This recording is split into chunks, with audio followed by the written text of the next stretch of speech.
Pinalawak pa ang pagbebenta ng 20 bigas sa Metro Manila at ilang probinsya. Sinabayan din ito ng budol fight ng Department of Agriculture. Nasa frontline balitang yan si Kari Cator. Malapiesta sa kadiwa ng Pangulo site na ito sa loob ng opisina ng Bureau of Animal Industry sa Quezon City. Samut-saring ulam ang inihain ng Department of Agriculture. Ang kanilang kanin, ang kontrobersyal na 20 pesos kada kilong bigas. Sabay-sabay yang pinatikim sa mga bata at matanda kasama ang mismong kalihim ng DA. Habang ang iba tila sarap na sarap sa kanin, iba naman ang opinyon ng lalaking ito. Parang mas masarap sa amin kasi mas mahal yun eh. Sina Rosie at Susan tumikim din muna ng 20 pesos na bigas bago sila bumili ng tig 10 kilo. Kasi kaya natin po, baka yung dati pa rin na yung manilaw siya, may amoy.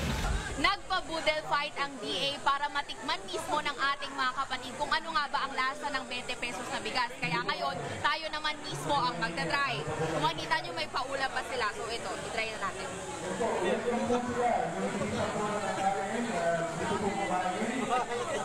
Pwede na ang kalidad sa murang presyo.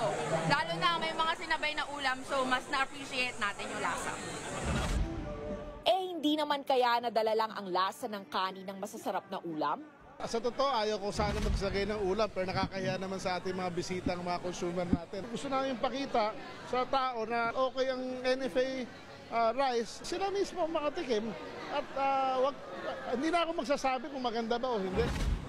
Sa opisina ng Bureau of Plant Industry kung saan inilunsad na rin ang 20 pesos na bigas, marami rin ang naghintay para makabili.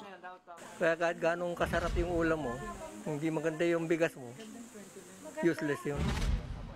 32 kadiwa sites at maging mga palengke ang pagbebentahan ng 20 pesos na bigas sa Metro Manila at ilang bahagi ng bansa simula ngayong linggo. Lalo pa raw itong palalawakin hanggang sa maging 55 outlet na sa Hunyo. Prioridad sa pagbebenta ng murang bigas ang mga lugar na mas marami ang mahihirap na pamilya. Pero inamin din ng DA hindi pa sila handa sakaling dumugin ang mga tindahan ng 20 pesos na bigas. May strain talaga sa logistics. We need additional manpower kaya mag-coordinate kami sa DOLE. Sa ngayon, limitado pa lang ang pwedeng bumili ng hanggang 30 kilo ng 20 pesos na bigas kada buwan. Kabilang dyan ang matatanda, persons with disabilities, solo parents at 4-piece beneficiaries. Nagbabalita mula sa Frontline, Kari Cator, News 5.